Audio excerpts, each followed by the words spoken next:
أعوذ بالله من الشيطان الرجيم بسم الله الرحمن الرحيم السلام علیکم ورحمۃ اللہ وبرکاتہ۔ الحمد للہ رب العالمین والصلاة والسلام علی نبینا محمد وعلی آلہ وصحبہ اجمعین، اما بعد۔ آج ہم ہیں عمدۃ الاحکام کے ساتھ۔ عمدۃ الاحکام حدیث کی وہ عظیم کتاب جس میں صحیح بخاری اور صحیح مسلم کی وہ احادیث جمع کر دی گئی ہیں جن کا تعلق احکام و مسائل سے ہے۔ دوسرے لفظوں میں اس کتاب میں آپ کو عقیدے کی احادیث نہیں ملیں گی، تفسیر کی احادیث نہیں ملیں گی، اخلاق و آداب کی احادیث نہیں ملیں گی۔ اس میں آپ کو وہ احادیث نہیں ملیں گی جن کا تعلق فتن سے ہے، قیامت کی علامات وغیرہ سے ہے۔ اس میں بس آپ کو احکام و مسائل سے تعلق رکھنے والی احادیث ملیں گی کہ نماز کیسے پڑھنی ہے، روزے کیسے رکھنے ہیں، حج کیسے کرنا ہے، اور پھر کاروبار، بیع وغیرہ، نکاح، طلاق، ان کے احکام و مسائل کیا ہیں۔ آج ہم پڑھیں گے اس کتاب کے مطابق حدیث نمبر 268 اور یہ وضاحت میں پہلے بھی کر چکا ہوں کہ ممکن ہے کہ اس کتاب کا وہ ایڈیشن جو آپ کے پاس ہے وہ نمبرنگ کے لحاظ سے میرے ایڈیشن سے مختلف ہو، تو اس میں آپ نے پریشان نہیں ہونا۔ احادیث وہی ہیں لیکن نمبرنگ میں فرق ہو سکتا ہے۔ ہم پڑھ رہے ہیں کتاب البیوع، یعنی کہ وہ احادیث جن کا تعلق بیع سے ہے، اور اس میں آج ہم پڑھیں گے جابر بن عبداللہ والی حدیث۔ اور ہم نے اس سے پہلے حدیث پڑھی تھی سیدہ عائشہ والی کہ بریرہ میرے پاس آئیں اور انہوں نے اپنے مالکان سے معاہدہ کر لیا تھا جس کو مکاتبت کہتے ہیں کہ میں ہر سال 1 اوقیہ یعنی کہ 40 درہم ادا کروں گی اور 9 سالوں میں میں یہ ادا کرنے کے بعد آزاد ہو جاؤں گی۔ تو وہ مدد لینے کے لیے سیدہ عائشہ کے پاس آئیں، تو سیدہ عائشہ نے کہا کہ اگر آپ چاہیں تو آپ اپنے مالکان سے بات کریں، میں ابھی تمہاری قیمت پوری ادا کر دیتی ہوں اور تمہیں آزاد کر دیتی ہوں۔ تو انہوں نے اپنے مالکان سے بات کی، تو انہوں نے کہا ٹھیک ہے، لیکن شرط یہ ہے کہ ولا ہماری ہوگی۔ کیا لگائی ہے؟ شرط۔ یہ شرط والی بات ذرا دھیان سے سنیں کیونکہ ہماری آج کی حدیث اس میں بھی شرط کا موضوع ہوگا۔ تو انہوں نے شرط لگائی کہ ہمیں قبول ہے سیدہ عائشہ کے ساتھ یہ بیع، وہ تمہیں خرید لیں، ہم بیچنے کے لیے تیار ہیں، لیکن ہماری شرط یہ ہے کہ وہ آزاد کریں گی تو ولا ہمارے پاس رہے گی۔ اور ولا کا مطلب بتایا جا چکا ہے، اس کا مطلب یہ ہے کہ وہ غلام، وہ لونڈی جس کو آپ نے آزاد کیا ہے تو اس کی ولا آپ کے پاس رہے گی۔ اس کا مطلب یہ ہے کہ کل کو اگر وہ فوت ہو جائے اور اس کے اپنے وارث نہ ہوں، اس کا کوئی بیٹا نہ ہو، کوئی بیٹی نہ ہو، اور اس کے والدین نہ ہوں، اپنے اس کے وارث نہ ہوں، تو پھر چھوڑا ہوا مال کس کو ملے گا؟ اس کو جس نے اس کو آزاد کیا تھا۔ تو یہ ولا کا تعلق ہے، اور ولا کے تعلق کی یہ ایک بنیادی یعنی کہ اس کا فائدہ ہے۔ تو اب وہ شرط کیا لگا رہے ہیں کہ ولا ہمارے پاس ہوگی۔ تو نبی علیہ الصلوۃ والسلام نے اس شرط لگانے کو پسند نہیں کیا، اس پہ ناراضگی کا اظہار کیا اور فرمایا ایسی شرط کی کوئی اہمیت نہیں ہے اور یہ شرط جو ہے باطل ہے۔ اور اس شرط کے بارے میں باقی تفصیلات ہم اس موضوع پہ گفتگو کرنا چاہ رہے تھے لیکن وقت کم تھا، گفتگو نہیں کر سکے تھے۔ اب ہم آج کی حدیث پڑھیں گے، اس میں بھی شرط کا مسئلہ آئے گا، تو اس کی وجہ سے ہم شرط کے تعلق سے کچھ تفصیل سے گفتگو کریں گے انشاءاللہ۔ تو جابر بن عبداللہ یہ صحابی ہیں آج کی حدیث کے، اور جابر بن عبداللہ یہ مسلمان ہوئے اللہ کی نبی علیہ السلام کی زندگی میں، اور ان کے والد گرامی بھی کیا تھے؟ مسلمان تھے، صحابی تھے، احد کی لڑائی میں شہید ہو گئے۔ جابر بن عبداللہ رضی اللہ عنہ سے روایت ہے انہ کان یسیر، کہ وہ چل رہے تھے علی جمل، ایک اونٹ پہ بیٹھ کر۔ یہ اصل میں وہ تذکرہ کر رہے ہیں ایک غزوہ کا، ایک جنگ کا اور وہاں سے واپسی ہو رہی ہے، تو واپسی کا سفر ہے، اور کہتے ہیں کہ انہ کان یسیر علی جمل، وہ ایک اونٹ پہ بیٹھ کے چل رہے تھے، یہ سفر طے کر رہے تھے، فاعیا، تو وہ اونٹ تھک گیا، اس کی بس ہو گئی، چل ہی نہیں رہا تھا، فاراد ان یسیبہ، تو جناب جابر بن عبداللہ نے چاہا کہ اس کو آزاد کر دیں، اس کو چھوڑ دیں، وہ جہاں چاہے جائے۔ گویا کہ مایوس ہو چکے ہیں اب اس سے کہ اس کو سفر میں سواری کے طور پہ استعمال کیا جا سکے، گویا کہ اس قابل وہ اب نہیں رہا۔ فرال تو نے چاہا ان یسیبہ، کہ اس کو چھوڑ دیں، اس کو آزاد کر دیں۔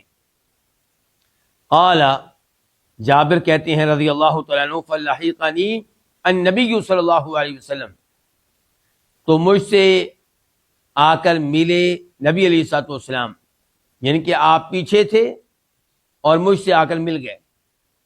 فدعا لی، تو آپ نے میری صورتحال دیکھی تو آپ نے میرے لیے دعا کی، یہ اونٹ کے معاملے میں میرے لیے دعا کی۔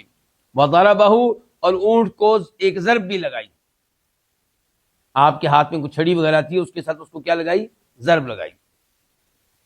فصار سیرا لم یسر مثلہ قط، تو وہ اونٹ چلنے لگا اور ایسی چال چلا کہ ایسی چال اس نے کبھی نہیں چلی تھی، اس قدر تیز رفتاری اس میں آ گئی کہ ایسی تیز رفتاری اس میں کبھی نہیں دیکھی گئی۔ فقال، تو آپ علیہ السلام نے کہا، بعنیہ، جابر یہ اونٹ مجھے بیچ دو، بأوقیۃ، ایک اوقیہ کے بدلے میں، اور ایک اوقیہ کتنے درہم پہ مشتمل ہوتا ہے؟ 40 پہ، یعنی کہ 40۔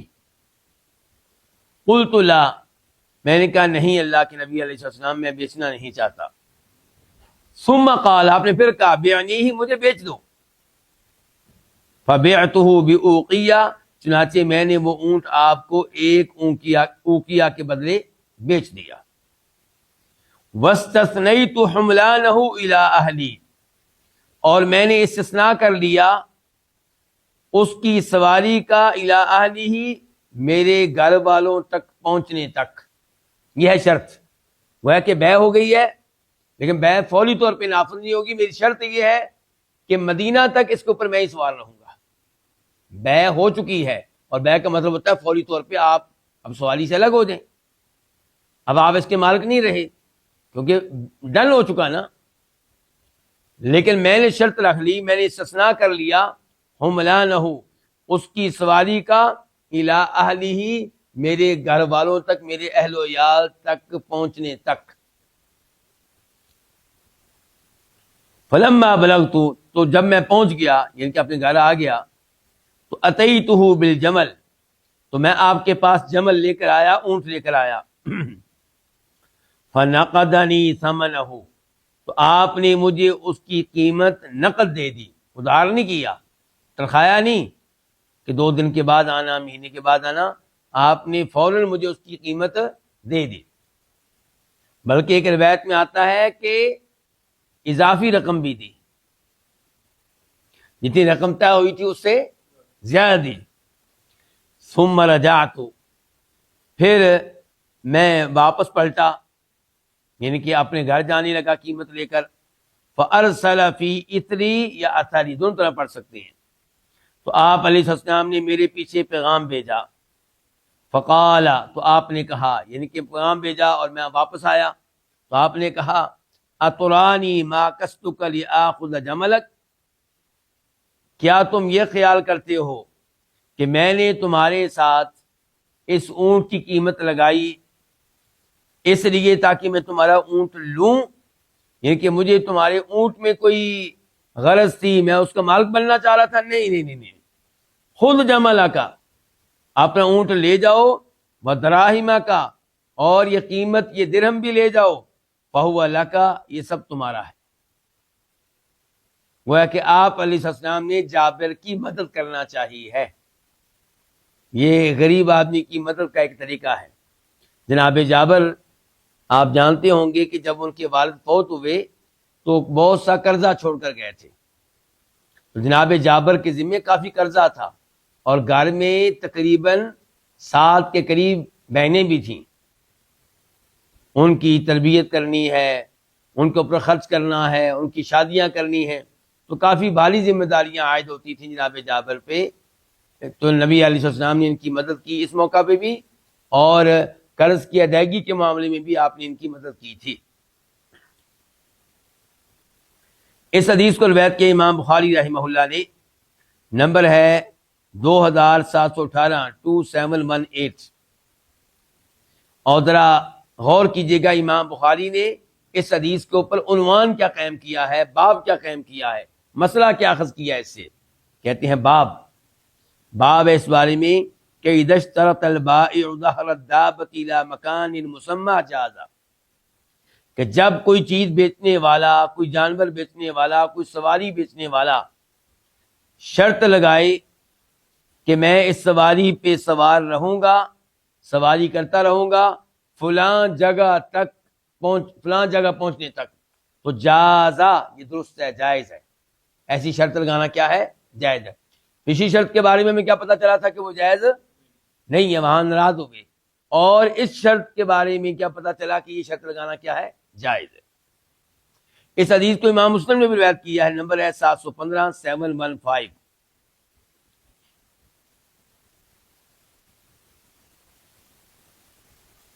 اس میں ایک لفظ آیا ہے ما کستوکا، یہ کس سے ماخوذ ہے؟ المماکسہ سے۔ اس کا مطلب ہوتا ہے کہ لین دین کے معاملے میں گفتگو کرنا، قیمت کم کرنے کے لیے، قیمت بڑھانے کے لیے، اس کو کہتے ہیں مماکسہ، کہ میں نے جو تمہارے ساتھ بات چیت کی تھی اس کی قیمت طے کرنے کے لیے، کیا تم سمجھتے ہو میں نے اس لیے کی تھی کہ مجھے اونٹ چاہیے؟ نہیں، اونٹ لے جاؤ، قیمت بھی لے جاؤ۔ اور یا کی وضاحت ہو چکی ہے کہ تھک گیا تھا، چلنے سے عاجز آ گیا تھا۔ ان یصیبہ، کہ جناب جابر نے چاہا کہ اس کو چھوڑ دیں تاکہ وہ جائے جدھر وہ جانا چاہتا ہے۔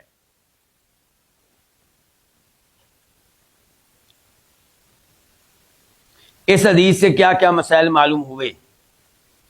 نمبر 1، یہ معلوم ہوا کہ کسی لشکر کے سربراہ کے لیے بہتر یہ ہوگا کہ وہ لشکر کے پیچھے پیچھے چلے، قافلے کے پیچھے پیچھے چلے، تاکہ وہ خیال رکھ سکے ان لوگوں کا جو کمزور ہیں، جو قافلے کے ساتھ چل نہیں سکتے، جو خود بیمار ہو جائیں یا ان کی سواری میں کوئی مسئلہ ہو جائے۔ نمبر 2، اس حدیث سے یہ پتا چلا کہ نبی علیہ الصلوۃ والسلام اپنی امت پہ کس قدر مہربان تھے، کس قدر شفقت کرنے والے تھے۔ چنانچہ جب آپ نے جناب جابر کو دیکھا کہ وہ پریشان ہیں اور ان کی صورتحال یہ ہے کہ اونٹ کے معاملے میں کافی تنگ ہو چکے ہیں، تو آپ نے ان کی مدد کی، نمبر 1 دعا کر کے، نمبر 2 اونٹ کو ہلکی سی ضرب لگا کے، اور اس وجہ سے وہ اونٹ اتنا تیز رفتار ہو گیا کہ اتنی تیز رفتاری اس میں پہلے کبھی نہیں دیکھی گئی۔ نمبر 3، اس حدیث سے پتا چلا کہ آپ علیہ الصلوۃ والسلام کے کئی معجزات تھے، اور یہ بھی ان معجزات میں سے ایک معجزہ تھا کہ ایسا اونٹ جو چلنے کے قابل نہیں رہا، جس کا مالک اس کو مفت میں چھوڑنے کے بارے میں سوچ رہا ہے، بیچنے کے بارے میں نہیں بلکہ چھوڑ دینے کے بارے میں، کہ اب یہ کسی قابل نہیں رہا، تو نبی علیہ السلام نے جب اسے ضرب لگائی تو وہ اتنا تیز رفتار ہوا کہ اتنا تیز رفتار پہلے وہ کبھی نہیں تھا۔ چوتھے نمبر پہ اس حدیث سے مسئلہ معلوم ہوا کہ حکمران، گورنر، خلیفہ، وزیر اعظم، وہ پبلک میں سے کسی کے ساتھ لین دین کر سکتا ہے، بیع و شراء کر سکتا ہے، کوئی چیز بیچ سکتا ہے، کوئی چیز خرید سکتا ہے، اس میں کوئی حرج نہیں ہے۔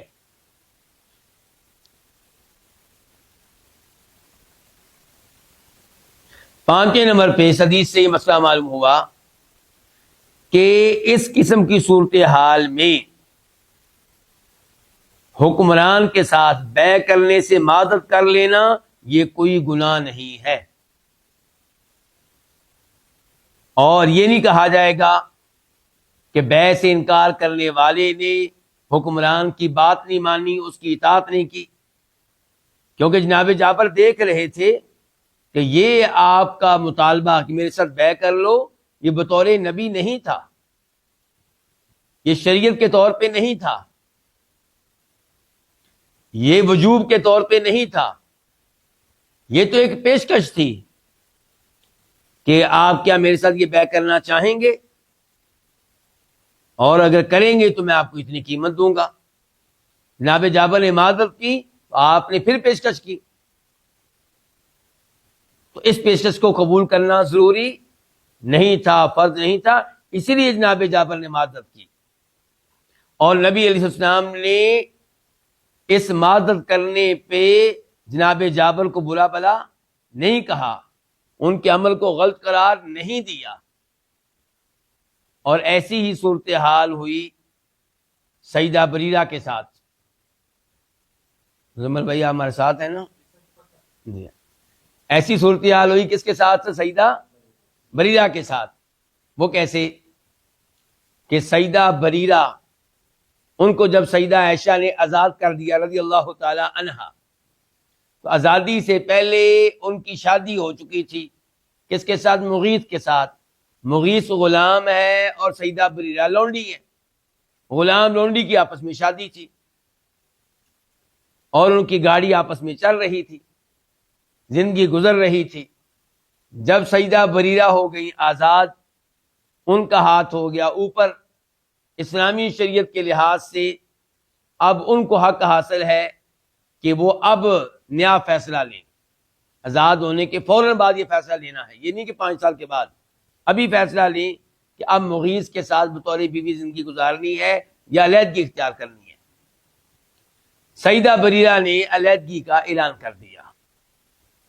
اب مغیث کو اپنی وائف سیدہ بریرہ سے بڑی محبت ہے، وہ سیدہ بریرہ کی منت سماجت کر رہا ہے اور علیحدگی نہیں چاہتا، حتیٰ کہ وہ سیدہ بریرہ کے پیچھے پھر رہا ہے، رو رہا ہے۔ تو نبی علیہ السلام کو مغیث پہ بڑا ترس آیا، تو آپ علیہ السلام نے سیدہ بریرہ سے کہا کہ بریرہ کتنا ہی اچھا ہو اگر آپ دوبارہ سے مغیث کے ساتھ بطور بیوی زندگی گزاریں۔ تو سیدہ بریرہ نے کہا کہ اللہ کے رسول علیہ السلام، یہ آپ شفاعت کر رہے ہیں یا حکم دے رہے ہیں؟ تو آپ علیہ السلام نے فرمایا تھا کہ یہ میں شفاعت کر رہا ہوں، حکم نہیں دے رہا۔ تو سیدہ بریرہ نے کہا کہ اگر یہ آپ کی شفاعت ہے تو پھر میں مغیث کے ساتھ نہیں رہنا چاہتی۔ تو آپ علیہ السلام نے اس پہ برا نہیں منایا۔ مجھے اور آپ کو سبق حاصل کرنا چاہیے، یہاں پہ آپ نے برا نہیں منایا۔ سیدہ بریرہ سیدہ عائشہ کے گھر میں آتی تھی، اور معمول کا آپ نے ان کے ساتھ رویہ اختیار کیا، ایسا نہیں ہے کہ آپ نے برا منایا ہو اور کہا ہو کہ یہ وہ عورت ہے جس نے میری بات نہیں مانی تھی، ایسا کچھ نہیں کیا آپ نے۔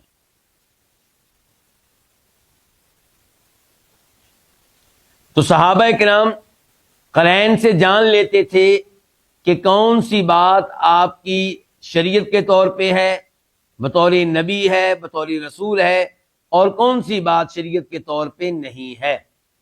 تو اس لیے ایسی باتوں میں انہوں نے معذرت کی، اور آپ علیہ السلام نے اس پہ برا نہیں منایا۔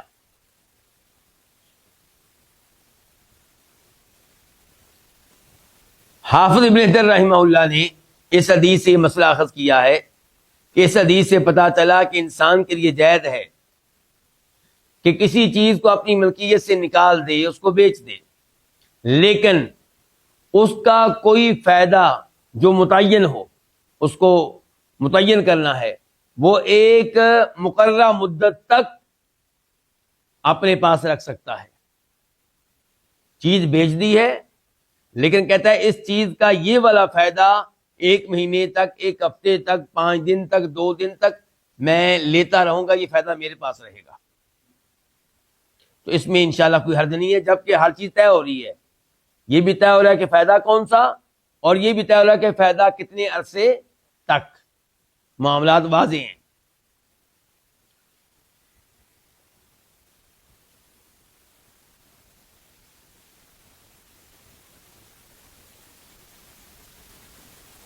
تو اب ہم آتے ہیں اس موضوع کی طرف جس کی طرف میں پہلے اشارہ کر چکا ہوں کہ ہم نے گزشتہ درس کے آخر میں بھی اس موضوع کو پڑھنا تھا، اس کی اسٹڈی کرنی تھی، لیکن وقت نہیں مل سکا تھا.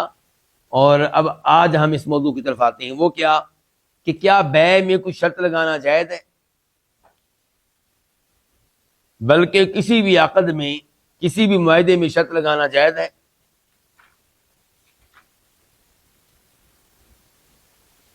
تو اس مسئلے میں علماء کرام میں اختلاف موجود ہے.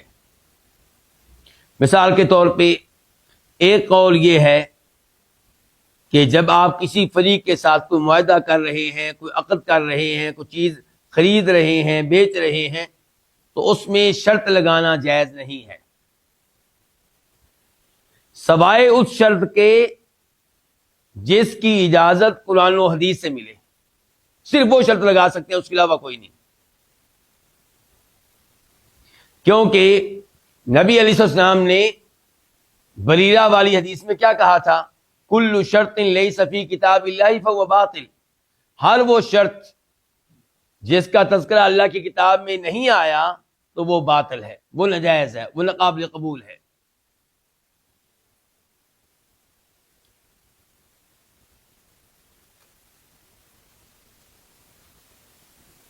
اور دوسرا قول یہ ہے کہ آپ کوئی بھی ایسی شرط لگا سکتے ہیں جس سے منع نہ کیا گیا ہو. پہلا کیا تھا؟ کوئی بھی شرط نہیں لگا سکتے سوائے اس کے جس کی باقاعدہ اجازت مل رہی ہو، قرآن میں اس شرط کا تذکرہ آیا ہو یا حدیث میں تذکرہ آیا ہو. اور اب یہ ہے کہ آپ کوئی بھی ایسی شرط لگا سکتے ہیں جس سے منع نہیں کیا گیا.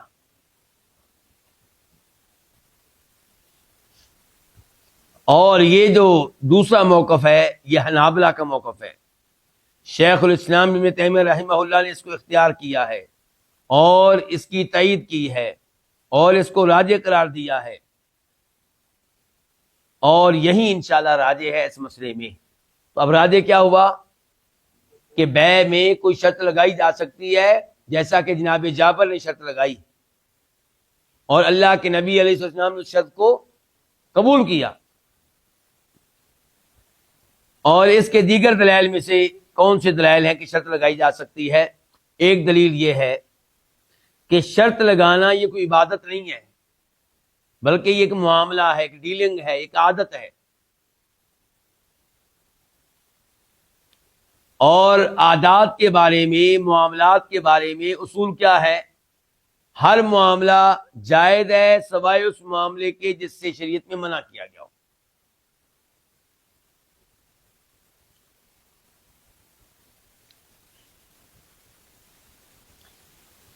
ایک دلیل یہ بھی ہے کہ نبی علیہ السلام کے زمانے میں لوگ لین دین کرتے رہے، بیع ہوتی رہی.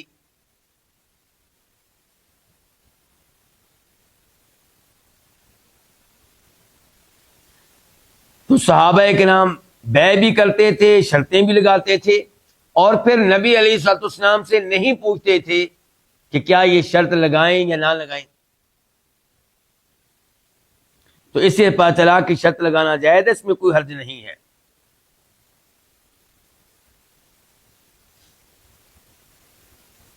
ایک دلیل یہ بھی ہے، بخاری مسلم کی حدیث آپ نے کہا تھا ان احق الشروط ان توفوا به ما استحللتم بالفروج، کہ جب آپ شادی کریں تو شادی کی وہ شرط پوری کریں جس شرط کو ماننے کے بعد ہی آپ کو رشتہ ملا ہے، نکاح ملا ہے. آپ نے وہ شرط مانی تھی تب انہوں نے آپ کو لڑکی دی، اگر آپ نہ مانتے تو انہوں نے آپ کو یہ لڑکی نہیں دینی تھی. مثال کے طور پہ آپ سے یہ طے کیا گیا تھا کہ لڑکی اسی شہر میں رہے گی، یعنی کہ اگر آپ کسی اور شہر میں جائیں گے تو آپ تنہا جائیں گے، ہماری بیٹی کو ساتھ لے کر نہیں جائیں گے، یہ آپ کے ساتھ اسی شہر میں رہے گی، اسی کنٹری میں رہے گی، اس ملک میں رہے گی.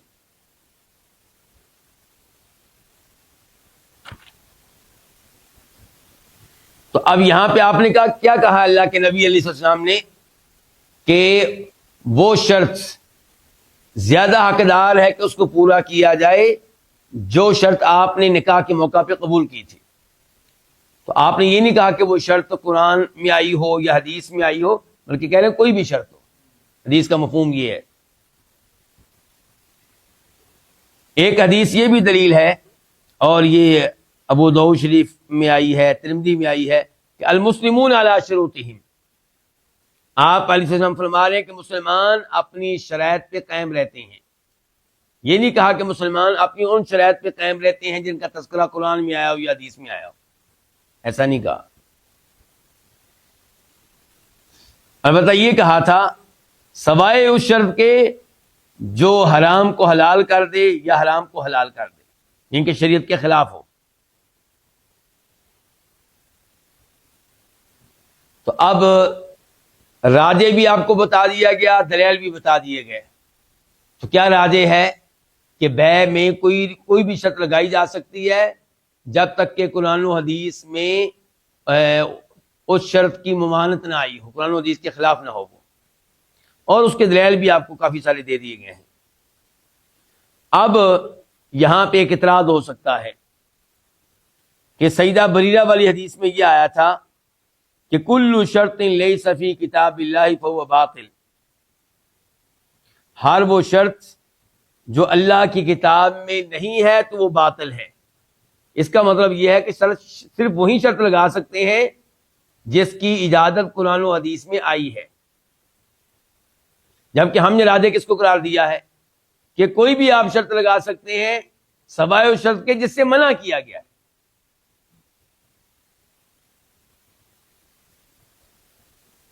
اور حدیث کے الفاظ بظاہر ساتھ دے رہے ہیں ان لوگوں کا جن کا موقف یہ تھا کہ کوئی بھی شرط آپ نہیں لگا سکتے سوائے اس شرط کے جس کی اجازت باقاعدہ قرآن و حدیث میں آئی ہے. تو یہ ان کی دلیل ہے، یہ ان کی پاس حدیث ہے. تو یہاں پہ ہم واضح کریں گے اس حدیث کا مطلب. اس حدیث کا مطلب یہ ہے کہ کل شرط لیس فی کتاب اللہ، کہ ہر وہ شرط جو کتاب اللہ میں نہیں آئی، مراد یہ کہ ہر وہ شرط جو اللہ کے حکم میں نہیں آئی، یعنی کہ جو اللہ کے احکام، اللہ کی شریعت کے مخالف نہیں ہے. ہر وہ شرط جو اللہ کی کتاب کے مخالف ہے وہ ناقابل قبول ہے. ہر وہ شرط جو اللہ کی کتاب کے مخالف ہے وہ ناقابل قبول ہے.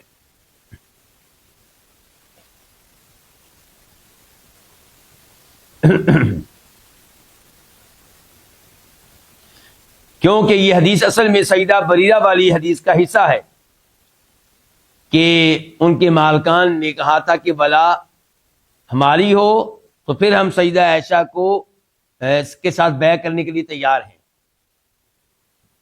تو آپ نے اس موقع پہ کہا تھا کہ ہر وہ شرط جو اللہ کی کتاب میں نہیں ہے تو وہ باطل ہے، چاہے 100 بار ایسی شرط لگائی جائے.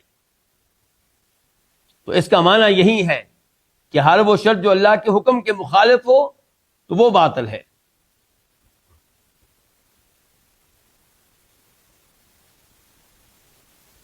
اچھا، اب یہاں پہ ایک مسئلہ اور ہوگا، وہ یہ کہ کیا شادی کے موقع پہ یہ شرط لگائی جا سکتی ہے کہ آپ اس شرط پہ ہماری بیٹی سے نکاح کر سکتے ہیں کہ آپ دوسری شادی نہیں کریں گے؟ کیا یہ شرط لگائی جا سکتی ہے؟ بہت سے علماء کرام یہ سمجھتے ہیں کہ یہ شرط نہیں لگائی جا سکتی، جبکہ راجح بات یہ کہ شرط لگائی جا سکتی ہے. کیوں؟ اس معاملے میں اصول یہ ہے کہ شرط لگائے بغیر کیا یہ کام کرنا جائز ہے؟ یعنی کہ کیا یہ جائز ہے کہ کوئی آدمی خود ہی طے کر لے کہ میں دوسری شادی نہیں کرنی؟ جائز ہے جی؟ بولیے، آپ ادھر ہی ہیں نا. جائز ہے. تو جب یہ جائز ہے تو پھر شرط کے طور پہ بھی جائز ہے. اس کا مطلب یہ کہ کام حرام نہیں ہے، اسی لیے تو آپ خود طے کر سکتے ہیں کہ میں دوسری شادی نہیں کرنی. اگر ایک آدمی دوسری شادی نہیں کرتا پوری زندگی تو کیا اس نے کوئی گناہ کیا ہے؟ نہیں. تو پھر اس کا مطلب یہ ہے کہ اس چیز کو شرط کے طور پہ بھی لاگو کیا جا سکتا ہے اور اس میں پھر کوئی حرج نہیں ہے.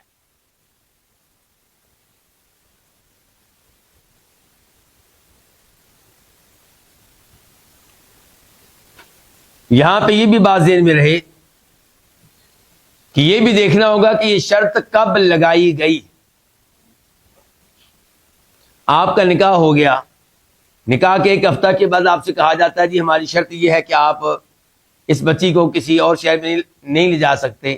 اب اس شرط کی کوئی حیثیت نہیں ہے، نکاح کا معاہدہ تو پہلے ہو چکا.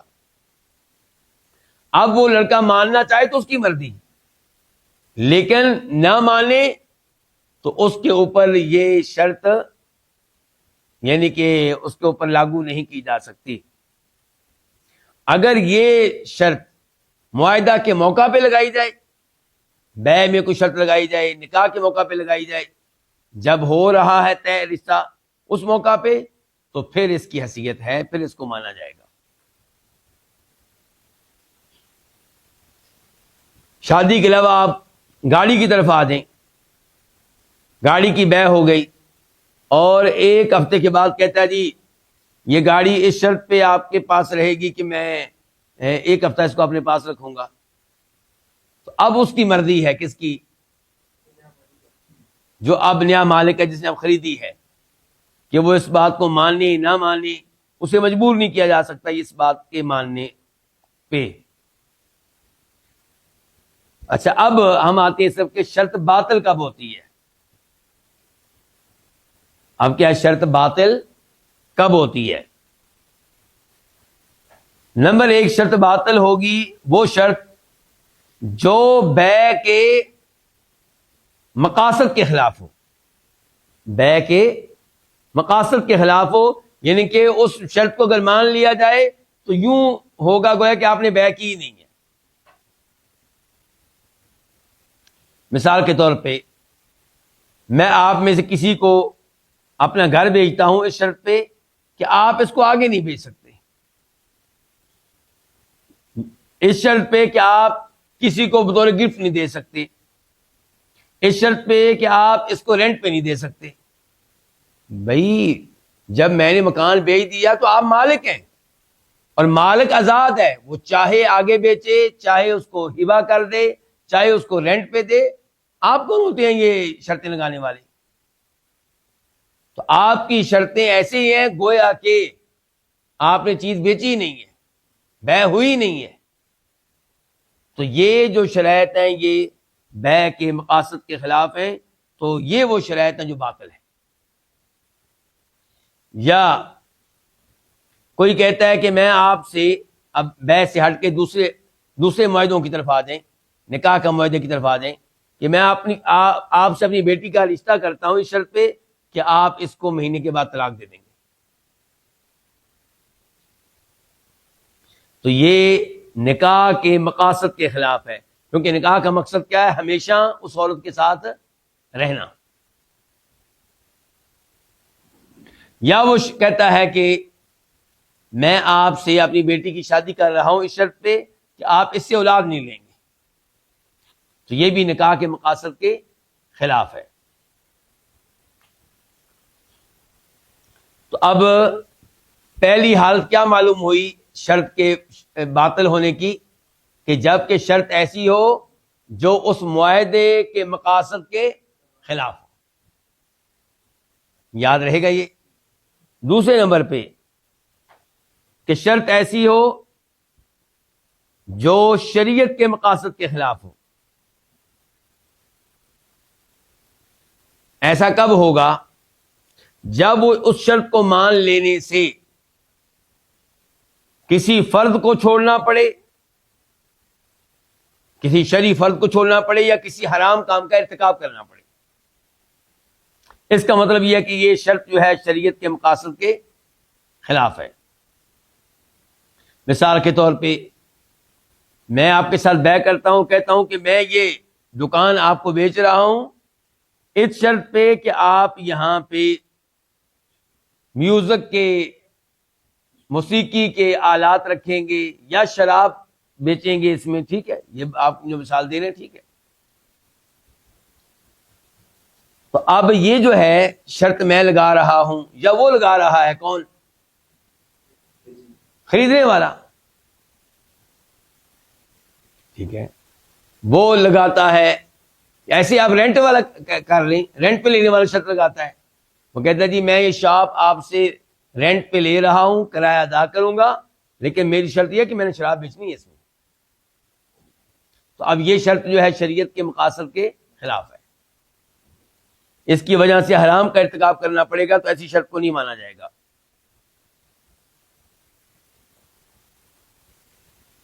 یا پھر اس شرط کو ماننے کی وجہ سے کسی شرعی واجب کو، کسی شرعی فرض کو چھوڑنا پڑے گا. مثال کے طور پہ آپ کو میں یہ گاڑی بیچتا ہوں، لیکن میری شرط یہ ہے کہ اس پہ بیٹھ کر آپ والدین کو ملنے نہیں جائیں گے، اپنے والدین کو ملنے نہیں جائیں گے آپ، کیونکہ والدین کے ساتھ ملنا، صلہ رحمی کرنا کیا ہے؟ واجب ہے.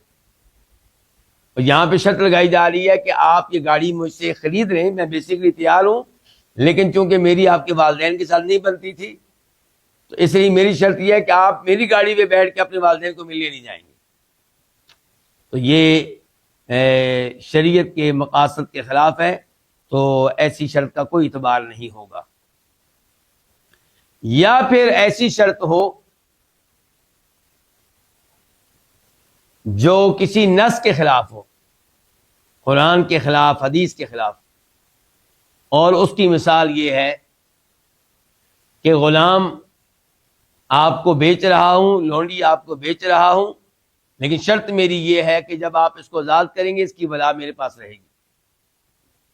اب شریعت کا اصول یہ ہے کہ ولا کس کی؟ جو آزاد کر رہا ہے. تو یہ تو نص کے خلاف ہو گیا بالکل واضح طور پہ، تو ایسی شرائط کا کوئی اعتبار نہیں ہوگا. اچھا، اب شرائط کے تعلق سے ہم آخری موضوع کی طرف آتے ہیں. وہ یہ ہے کہ اگر ایسی شرط لگا دی جائے اور بے ہو جائے، اب اس بے کا حکم کیا ہے؟ کیا وہ شرط جو ہے اس کو ختم کیا جائے گا یا وہ معاہدہ ہی کینسل کر دیا جائے گا؟ تو اس میں پہلی صورت یہ ہے کہ شرط لگانے والا جانتا ہے کہ شرط لگانا ناجائز ہے. شرط لگانا کیا ہے؟ ناجائز ہے. جیسے وہ لوگ جو شرط لگا رہے تھے سیدہ عائشہ کے ساتھ کہ ولا ہماری ہوگی، ان کو مسئلہ معلوم تھا کہ یہ شرط لگانا کیا ہے؟ غلط ہے. تو نبی علیہ السلام نے کیا کہا تھا کہ سیدہ عائشہ سے کہا تھا تم معاہدہ کر لو اور اس شرط کا کوئی اعتبار نہیں ہوگا. اس کا مطلب یہ ہے کہ وہ شرط جو ہے وہ ختم کر دی جائے گی اور معاہدہ قائم رہے گا. معاہدہ قائم رہے گا. تو اب یہ آدمی جس نے دکان خریدی ہے اور شرط یہ طے ہوئی تھی کہ وہ اس میں شراب بیچے گا، کیا کرے گا؟ شراب بیچے گا. یا دکان کرائے پہ لی ہے، شرط یہ ہے کہ اس میں شراب بیچے گا، تو یہ چیز اس میں سے ختم کر دی جائے گی اور دکان اس کو کرائے پہ دے دی جائے گی. ٹھیک ہے. اب رہ گیا وہ آدمی جس نے کوئی شرط لگائی، شرط حرام ہے لیکن اس کو پتہ نہیں تھا کہ شرط حرام ہے. اس کا کیا حکم ہوگا؟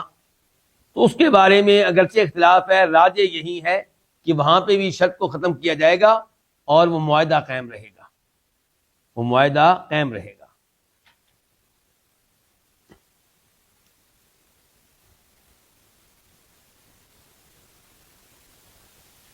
یہاں ایک چھوٹا سا مسئلہ بتایا جائے گا جس کا شرائط سے تعلق ہے اور ہمارے موجودہ حالات سے تعلق ہے، کہ جس کو پتا ہے کہ فلاں شرط حرام ہے اس کو اس معاہدے کا حصہ نہیں بننا چاہیے، چاہے وہ شرط ایسی ہو جس سے عقد باطل ہو یا نہ ہو. مثال کیا ہے اس کی؟ Credit card. جس میں شرط لگائی جاتی ہے، سائن کرتے ہیں آپ، بینک آپ سے سائن لیتا ہے کیا کہ جب آپ ہمارا کارڈ استعمال کریں گے، کہیں شاپنگ کریں گے، اور شاپنگ آپ ان پیسوں سے بھی کریں گے جو آپ کے اکاؤنٹ میں موجود نہیں تھے. مثال کے طور پہ آپ کے اکاؤنٹ میں تھے 20,000 روپیہ، شاپنگ کی آپ نے 1,00,000 روپے کی، اب 80,000 روپیہ آپ نے بینک سے کیا لیا ہے؟ قرضہ لیا ہے. بینک کہتا ہے کہ اگر 1 مہینے کے اندر اندر یہ 80,000 روپیہ آپ واپس کر دیں گے تو آپ کے اوپر کوئی سود نہیں ہے، لیکن 1 مہینے سے زائد وقت اگر آپ لگائیں گے اور اس کے بعد واپس کریں گے تو پھر جرمانہ پڑے گا. تو یہ جرمانہ حقیقت میں کیا ہے؟ سود. تو ایسا معاہدہ کرنا جائز نہیں ہے، خصوصاً جب کہ آپ کو پتا ہے کہ بینک آپ کو اس معاہدے سے پیچھے ہٹنے نہیں دے گا. لیکن آپ یہ سوچتے ہیں، یہ اہم بات ہے جو ابھی کرنے لگا ہوں، آپ یہ سوچتے ہیں کہ کوئی مسئلہ نہیں ہے، میں ایسی صورتحال پیدا ہی نہیں ہونے دوں گا، جب کبھی میں بینک سے قرض لوں گا وقت پہ واپس کروں گا. لیکن آپ نے سائن تو کر دیے، دستخط تو کر دیے، موافقت تو کر دی کہ اگر کوئی صورتحال پیدا ہوگی تو میں جرمانہ ادا کروں گا، سود ادا کروں گا. اس لیے کریڈٹ کارڈ جو ہے اسے استعمال کرنا درست نہیں ہوگا. اس کی جگہ پہ کون سا جائز درست ہوگا؟ جی ڈیبٹ کارڈ. جی تو یہ تھی گفتگو ہماری کس کے تعلق سے؟ شرائط کے تعلق سے.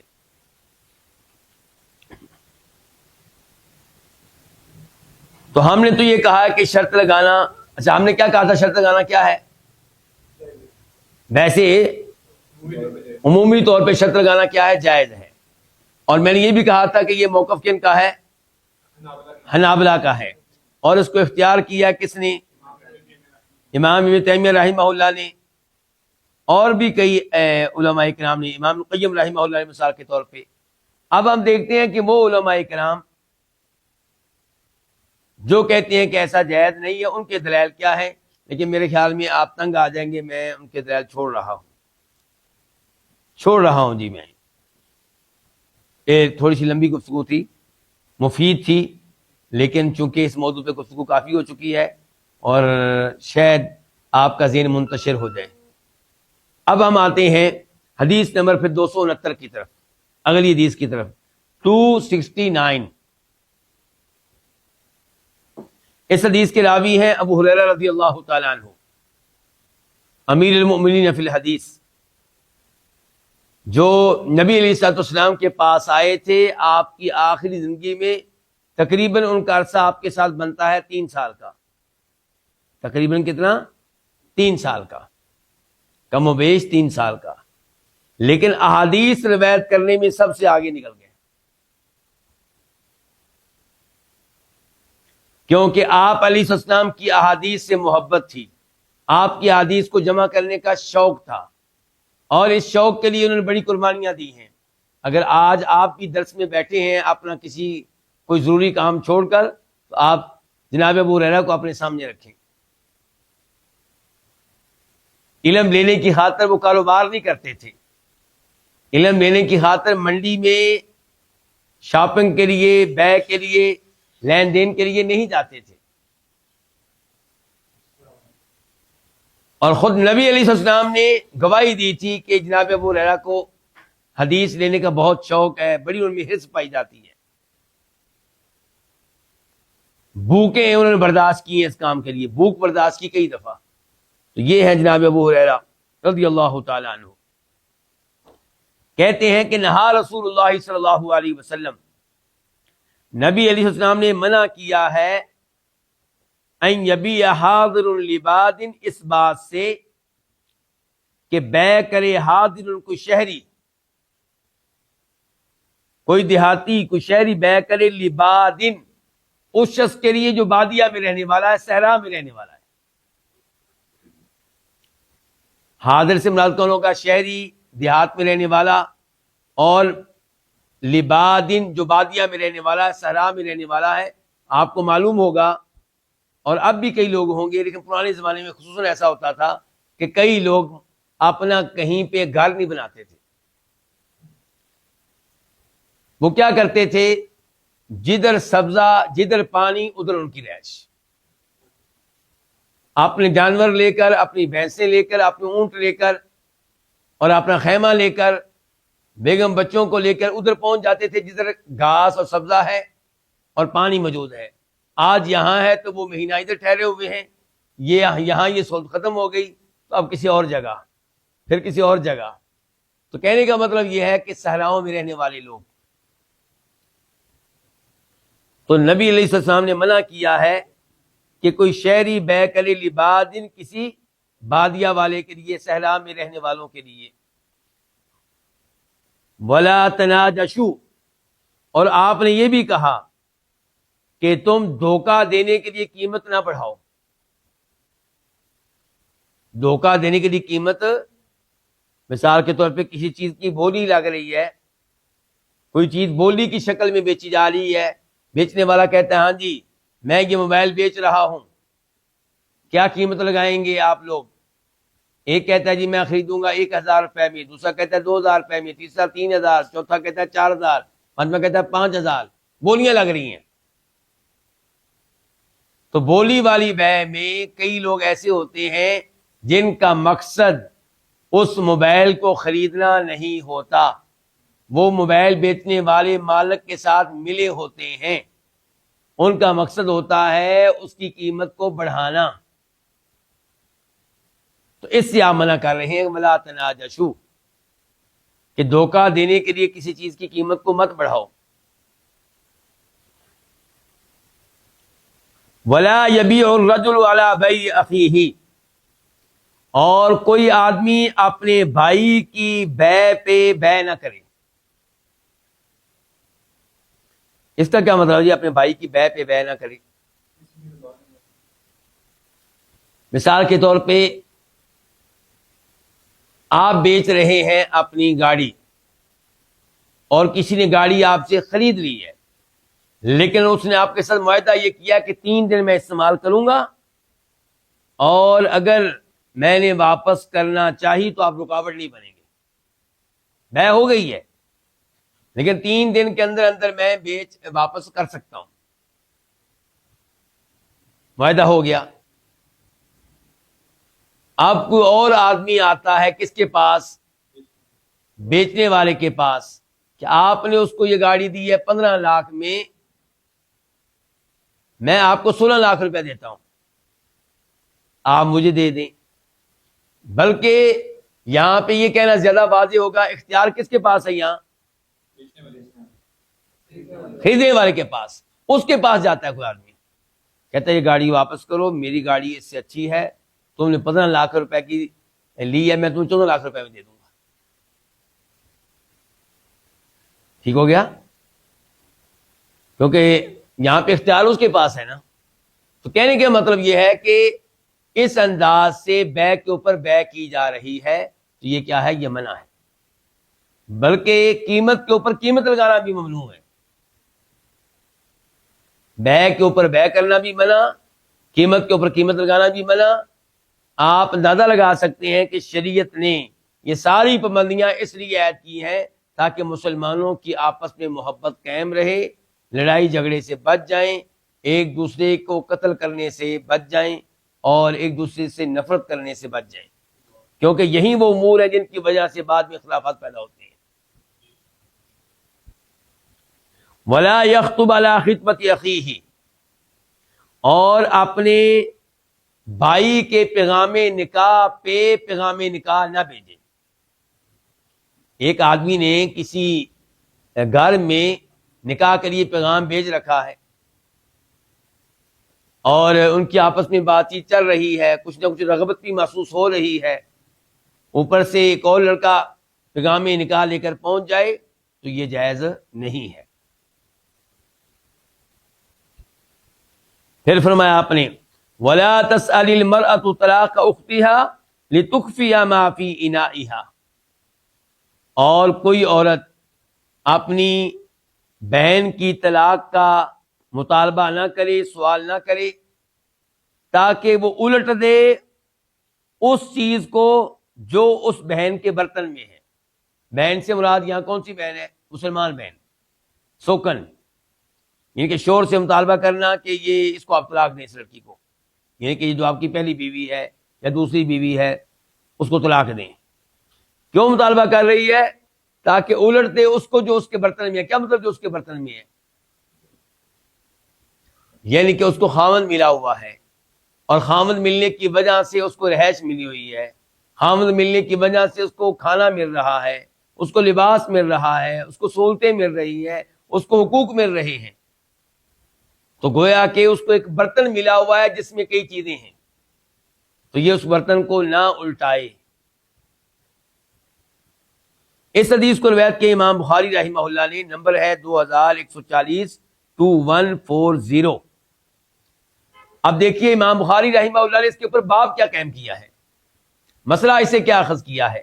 امام بخاری کہتے ہیں باب لا یبیع علی بیع اخیہ، اپنے بھائی کی بیع کے اوپر بیع نہ کرے، ولا یصوم علی صوم اخیہ، اور نہ ہی اس کے ریٹ پہ ریٹ لگائے،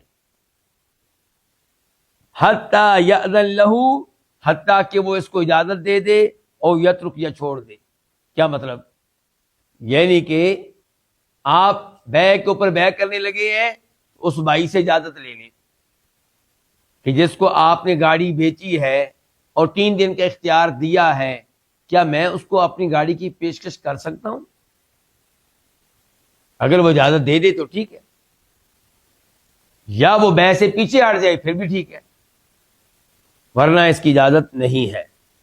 اچھا، اس حدیث میں ایک مسئلہ نہیں بلکہ کئی مسائل آ چکے ہیں۔ ان میں سے پہلا مسئلہ کیا ہے کہ شہری بادیہ والے کے لیے بیع نہ کرے، تو یہ حدیث ہم پہلے، اور یہ مسئلہ ہم پہلے پڑھ چکے ہیں، میں اشارہ کر دیتا ہوں، حدیث کے نمبر آپ کو بتا دیتا ہوں، میری کتاب میں کیا نمبر ہے۔ دیکھیں، جو اس وقت ہم حدیث پڑھ رہے ہیں، میری کتاب میں، میرے ایڈیشن میں اس کا نمبر ہے 269 269، اور یہ پہلے ہم نے مسئلہ کہاں پڑھا ہے؟ حدیث نمبر 252 میں، 253 میں، 252 میں، 253 میں۔ کتنی حدیثیں پیچھے چلے جائیں آپ؟ تقریباً 15-16 حدیثیں پیچھے چلے جائیں، 15-16 حدیثیں پیچھے چلے جائیں، تو یہ مسئلہ اور یہ حدیث ہم نے پہلے پڑھی ہے۔ ہاں، تقریباً اس معاملے میں ایک حدیث بھی آپ کے سامنے رکھتا ہوں، اس موقع پہ بھی رکھی تھی کہ نبی علیہ السلام کا فرمان ہے، یعنی کہ ایسا، یہ منع کیوں کیا گیا اس بات سے کہ شہری جو ہے وہ بادیہ والے کے لیے بیع کرے؟ اس کا مطلب کیا ہے؟ پہلے تو یہ ہے کہ ایک صحرا سے آدمی آ رہا ہے، کیا لے کر؟ مثال کے طور پہ خربوزے لے کر، وہ شہر میں آ کے خربوزے بیچنا چاہ رہا ہے، یا کوئی اور اپنی یعنی کہ زرعی چیز بیچنا چاہ رہا ہے، کوئی اور پھل بیچنا چاہ رہا ہے، کوئی سبزی بیچنا چاہ رہا ہے۔ اب وہ کہاں سے آیا ہے؟ صحرا سے۔ اس کو شہروں اور دیہاتوں کے معاملات کا زیادہ علم بھی نہیں ہے، اور وہ جلدی یہاں سے واپس جانا چاہتا ہے، تو وہ سستا بیچے گا کہ مہنگا بیچے گا؟ سستا بیچے گا۔ اب یہ جناب والا شہر کا رہنے والا اس سے کہتا ہے کہ سامان میرے والے کرو، میں تمہارے لیے بیع کرتا ہوں، اور تم نے مجھے اتنا پیسہ دینا ہے، اتنا کمیشن دینا ہے، یہ کرنا ہے، وہ کرنا ہے۔ اب اس کے بیچ میں پڑ جانے سے کیا ہوگا؟ ریٹ بڑھ جائیں گے کہ کم ہوں گے؟ بڑھ جائیں گے۔ تو آپ علیہ السلام فرما رہے ہیں کہ کوئی شہری دیہاتی کسی بادیہ والے کے لیے بیع نہ کرے، دعوا الناس، لوگوں کو چھوڑ دو، یرزق اللہ بعضهم من بعض، اللہ بعض کو بعض سے رزق دے۔ مسلم شریف کی حدیث ہے 1522 1522۔ البتہ اگر کوئی یہ کام بغیر معاوضے کے کرے، بادیہ والے سے کہے کہ بھائی میں بغیر کسی معاوضے کے میں تمہارا سامان بیچتا ہوں، سامان تمہارا، منافع بھی مکمل طور پہ تمہارا، بس میں تمہارا خیر خواہ ہوں، تو ٹھیک ہے، یہ جائز ہے، اس میں کوئی حرج نہیں ہے۔ اچھا، آج کے حدیث میں دوسرا مسئلہ جو ہم نے پڑھا وہ کیا تھا کہ ولا تناجشوا، کہ دھوکہ دینے کے لیے قیمت بڑھانا یہ جائز نہیں ہے۔ تو یہ مسئلہ بھی ہم ادھر ہی پڑھ چکے ہیں جدھر یہ پہلا مسئلہ ہم نے پڑھا ہے۔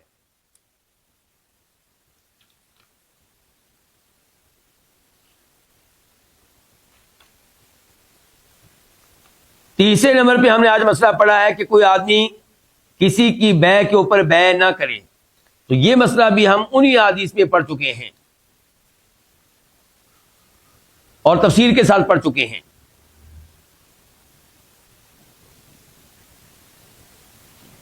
اس کے بعد رہ گیا مسئلہ کہ اپنے بھائی کے پیغام نکاح کے اوپر پیغام نکاح نہ بھیجے، تو اس کی تفصیل بھی تقریباً میں آپ کو بتا چکا ہوں کہ انتظار کرنا چاہیے،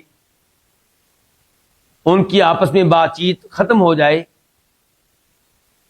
ان کو آپس میں ان کی رغبت نہ رہے تو پھر آپ پیغام نکاح کے اوپر پیغام نکاح بھیج سکتے ہیں، یا پھر آپ اس سے اجازت لے لیں جو پیغام نکاح پہلے بھیج چکا ہے، تاکہ آپس میں کوئی عداوت، کوئی بغض، کوئی نفرت پیدا نہ ہو۔ اور آخری مسئلہ پھر یہ تھا کہ کوئی عورت اپنے خامد سے مطالبہ نہ کرے کہ اپنی پہلی بیوی کو طلاق دو، یا پہلی بیوی مطالبہ نہ کرے کہ یہ نئی بیوی جو تمہاری ہے اس کو طلاق دو۔ طلاق کا مطالبہ کرنا جائز نہیں ہے، اپنی بہن کو نقصان پہنچانا مسلمان بہن کو یہ جائز نہیں ہے۔ یہیں پہ آج کے درس کا اختتام کرتے ہیں۔ اللہ رب العزت سے دعا کرتے ہیں کہ اللہ رب العزت ہمیں احادیث کے ساتھ جڑے رہنے کی توفیق دے، احادیث کو سمجھنے کی توفیق دے اور ان پہ عمل کرنے کی توفیق دے۔ وآخر دعوانا الحمدللہ رب العالمین۔